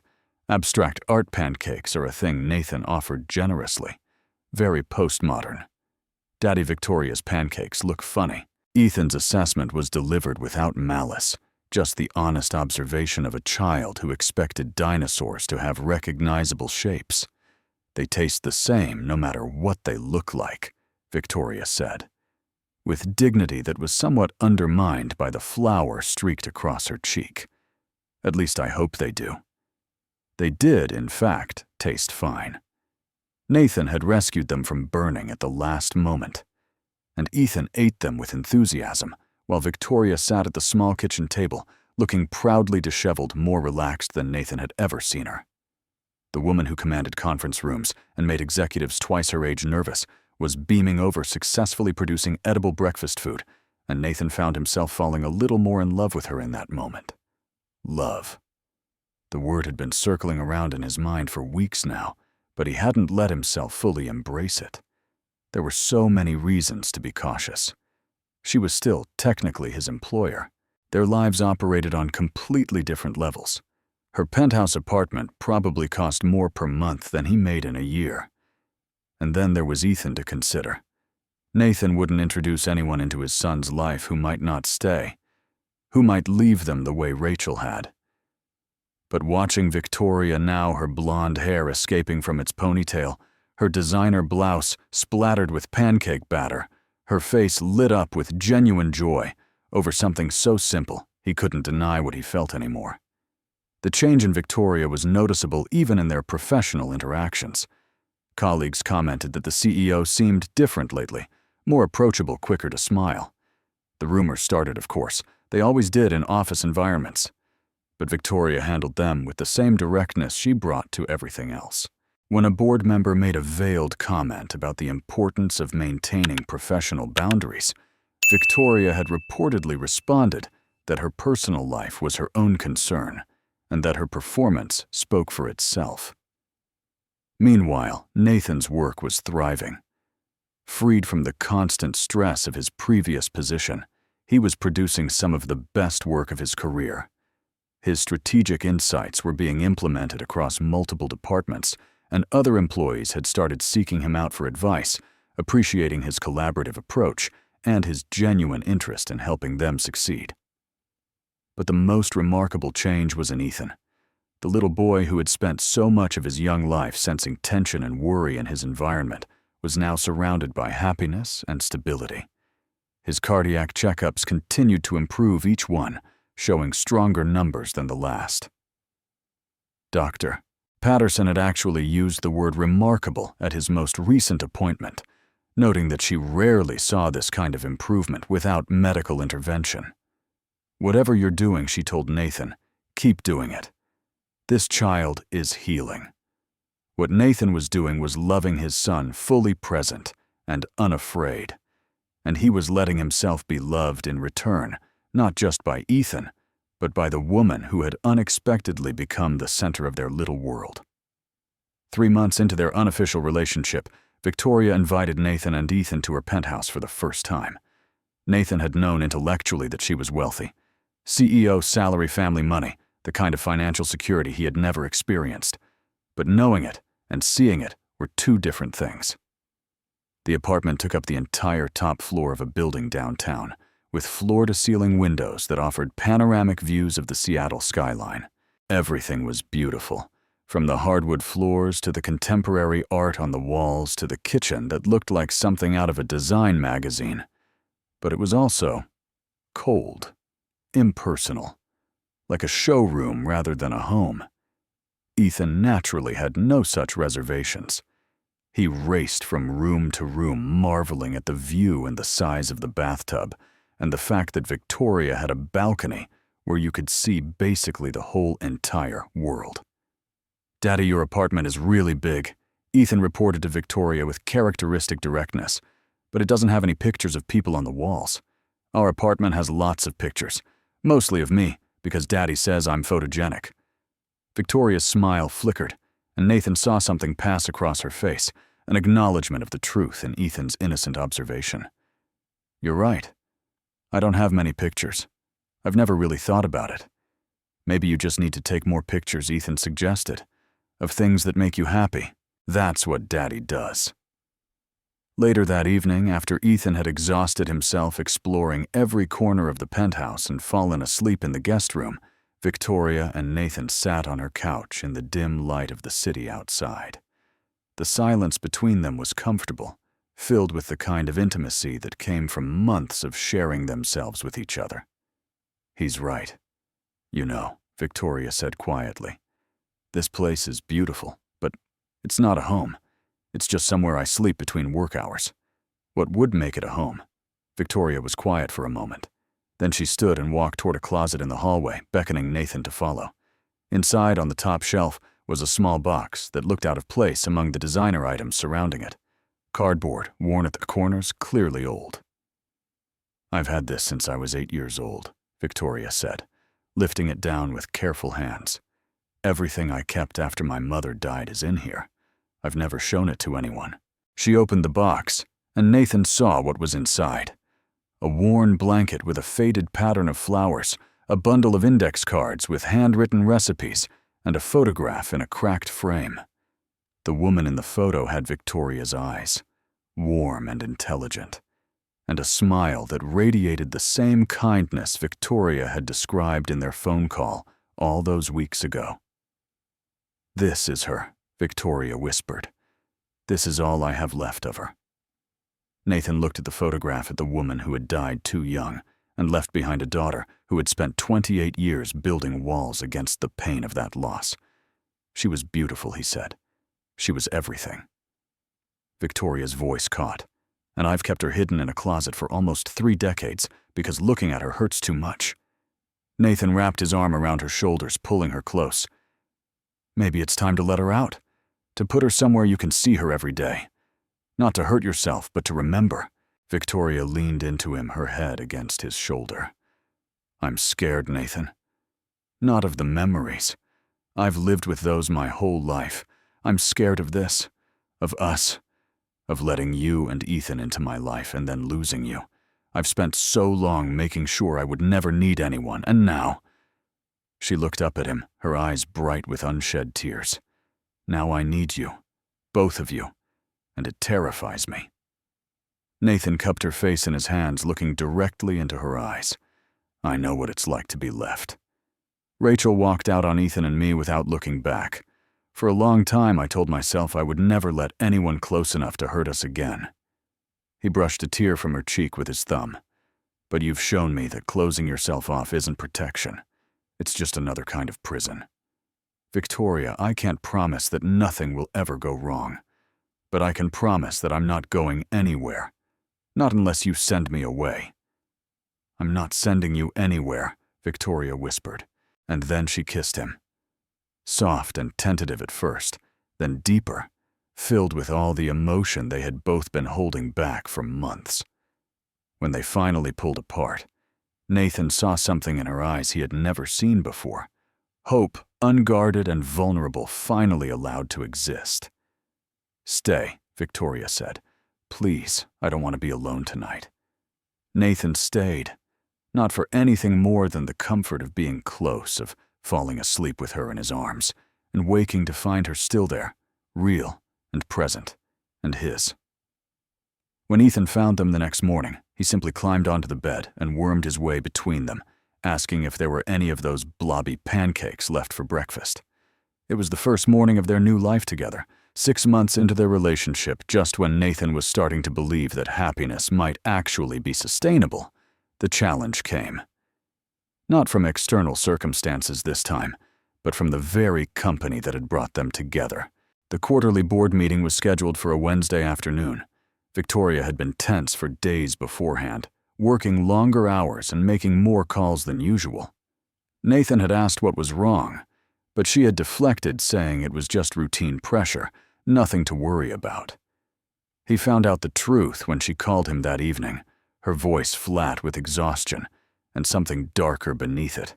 "The board wants to roll back the flexible work policies," she said, without preamble.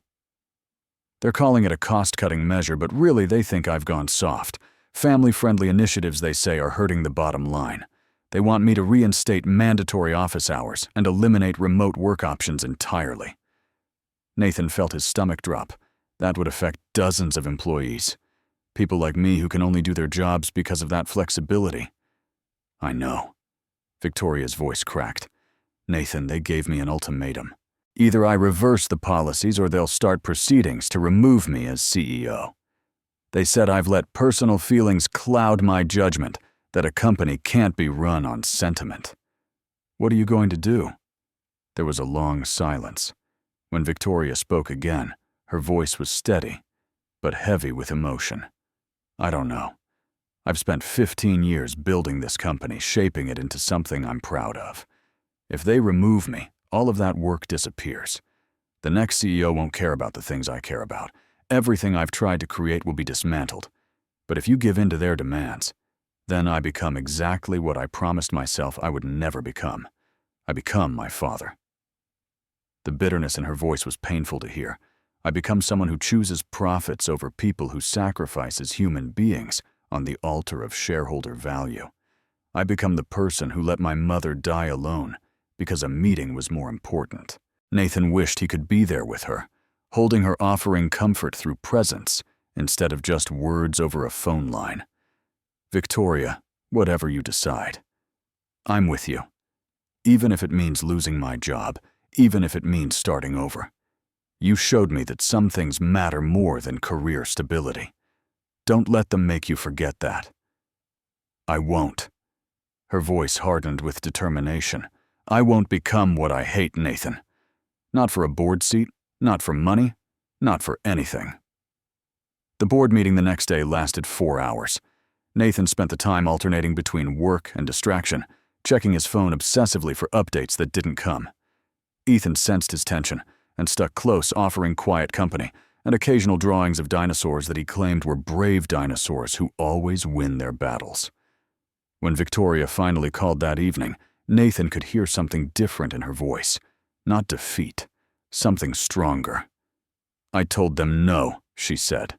"I told them that I built this company on a foundation of valuing human beings, and I would not betray that foundation for quarterly earnings.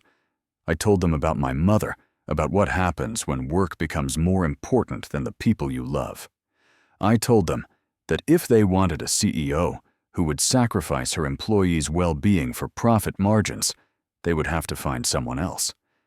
And I also presented the data we compiled, the retention rates, the productivity analyses, the long-term projections, showing that our policies are actually better for the company's financial health. I showed them testimonials from employees whose lives had been transformed, including yours." Victoria's voice softened. "I told them your story, Nathan. I hope that was okay. I told them about a single father who almost had to quit because this company couldn't see past rigid policies to recognize a valuable human being. I told them what happens when we treat people as assets, to be maximized instead of lives to be supported." What did they say? They debated for 2 hours after I finished. I sat outside that boardroom thinking about what I would do if they voted against me, where I would go, how I would rebuild. She let out a breath, and then the door opened, and they told me they had reached a decision. Nathan's heart was pounding. "And the policies stay." Victoria's voice finally broke, but with relief rather than despair. Not all of them were convinced, but enough of them were. Enough of them saw that what we're building here is worth protecting. "Nathan, we won. We actually won." The tears came then for both of them, tears of relief, of gratitude, of love that had been tested and had proven strong enough to survive. Nathan couldn't be there to hold her, but he stayed on the phone until his battery nearly died, listening to her breathe, reminding her that she wasn't alone and never would be again.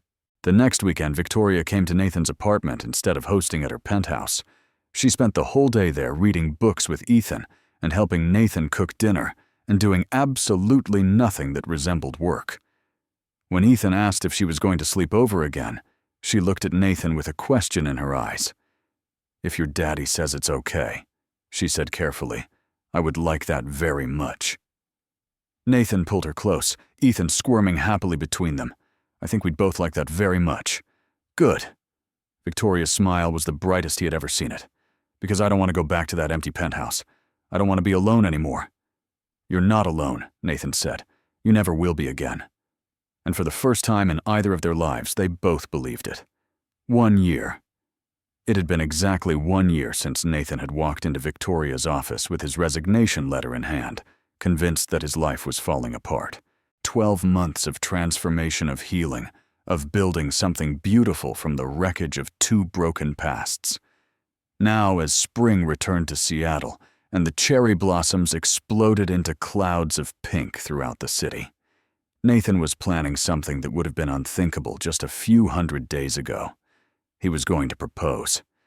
Ethan had been his co-conspirator for weeks, sworn to secrecy with the gravity of a 6-year-old who understood that some secrets were good secrets, the kind that made people happy when they were finally revealed. Together, they had picked out the ring. A simple, elegant design that Nathan had saved for months to afford.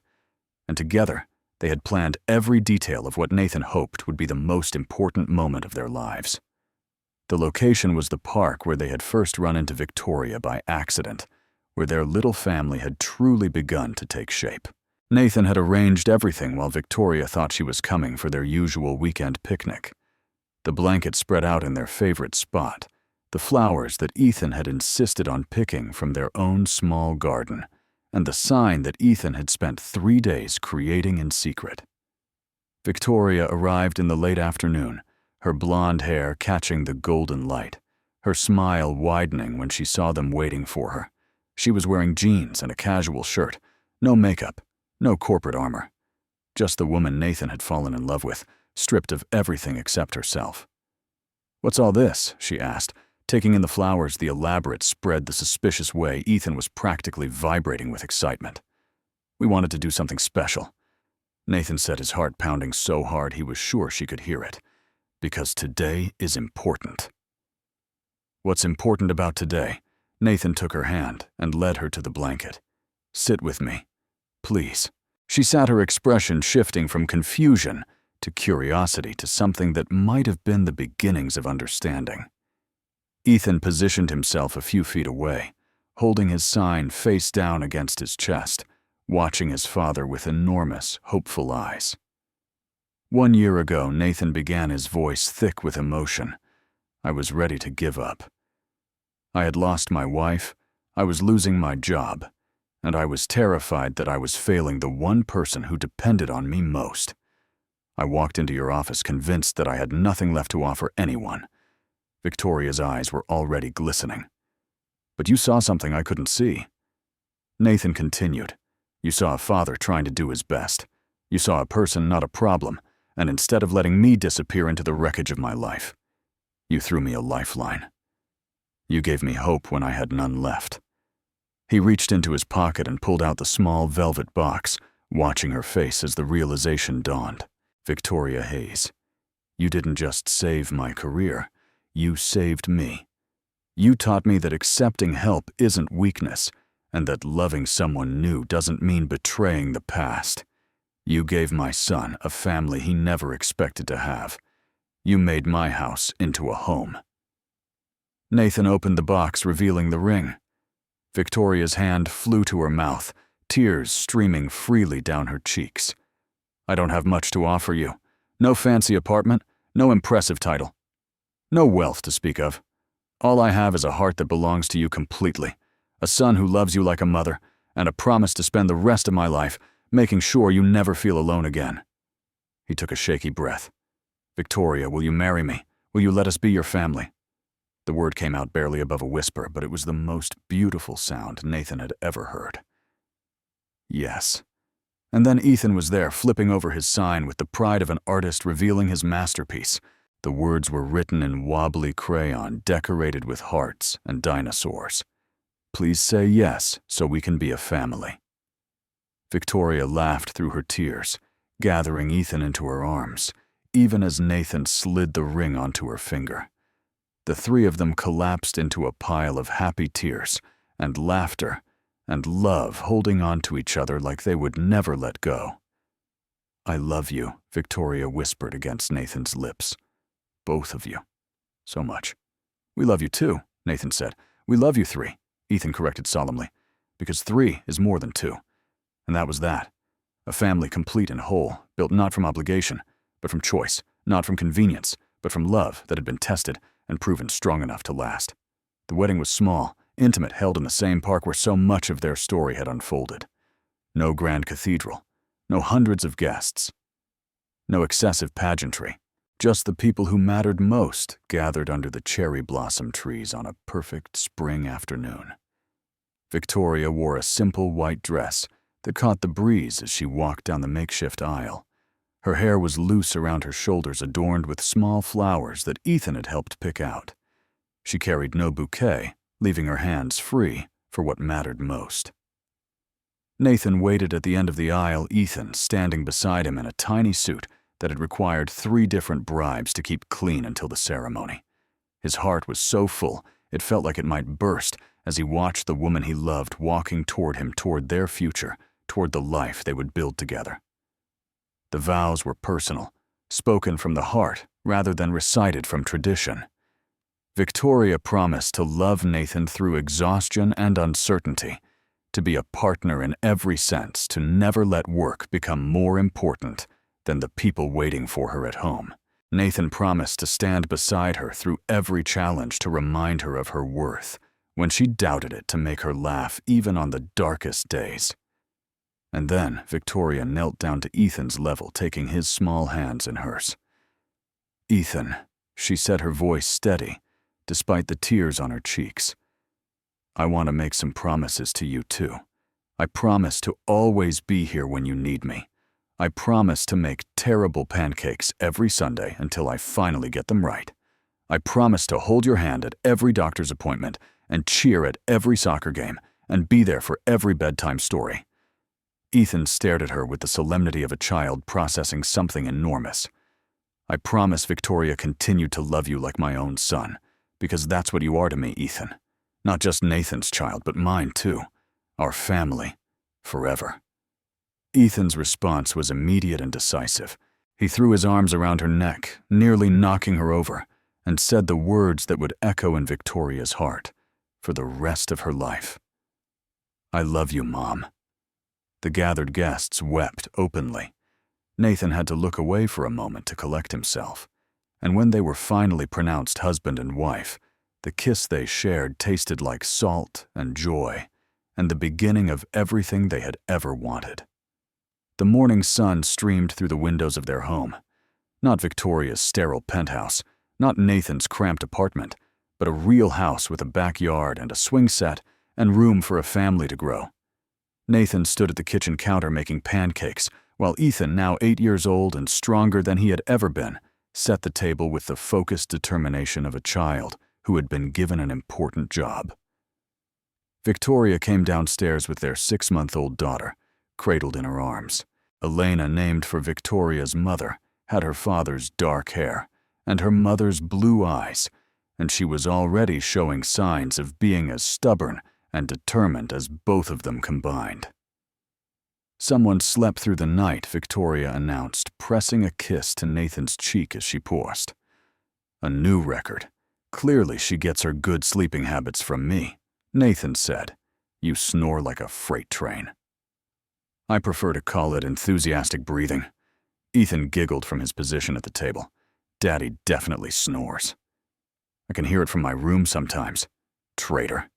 Nathan pointed the spatula at him with mock severity. "See if I make you dinosaur pancakes anymore. You wouldn't dare." Nathan wouldn't dare, and they all knew it.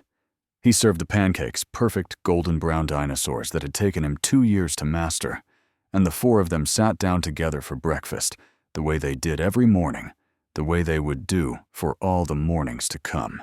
Later, Nathan would think about how close he had come to losing all of this, how one desperate decision, one act of giving up, had somehow led to getting everything he never knew he needed.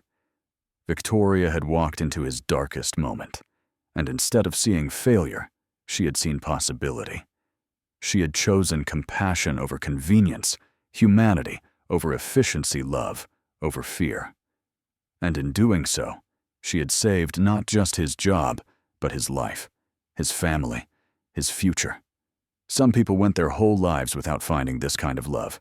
Nathan had found it in the last place he expected, in a resignation letter that became an invitation, in a CEO who became a wife, in a broken heart that learned to beat whole again. He reached across the table and took Victoria's hand, meeting her eyes in a moment of silent gratitude that had become their daily ritual. "Thank you," he said quietly. "For what?" "For not accepting my resignation." He smiled. "For not letting me lose myself." Victoria squeezed his hand, her eyes bright with emotion.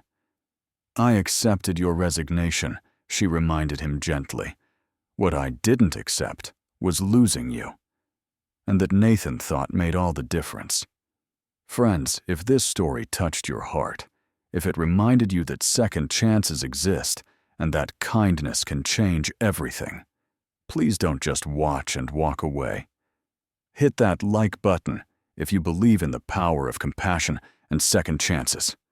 Subscribe to our channel and turn on notifications so you never miss another story that restores your faith in humanity. Share this video with someone who needs to hear that it's never too late to start over, that the worst moments can become the best beginnings, and that love finds us exactly when we need it most. Drop a comment below and tell us where you're watching from. We love hearing from our community all around the world. And remember, You're never truly alone. There's always someone out there who sees your struggle and wants to help. Sometimes you just have to let them in. Thank you for watching. We'll see you in the next story.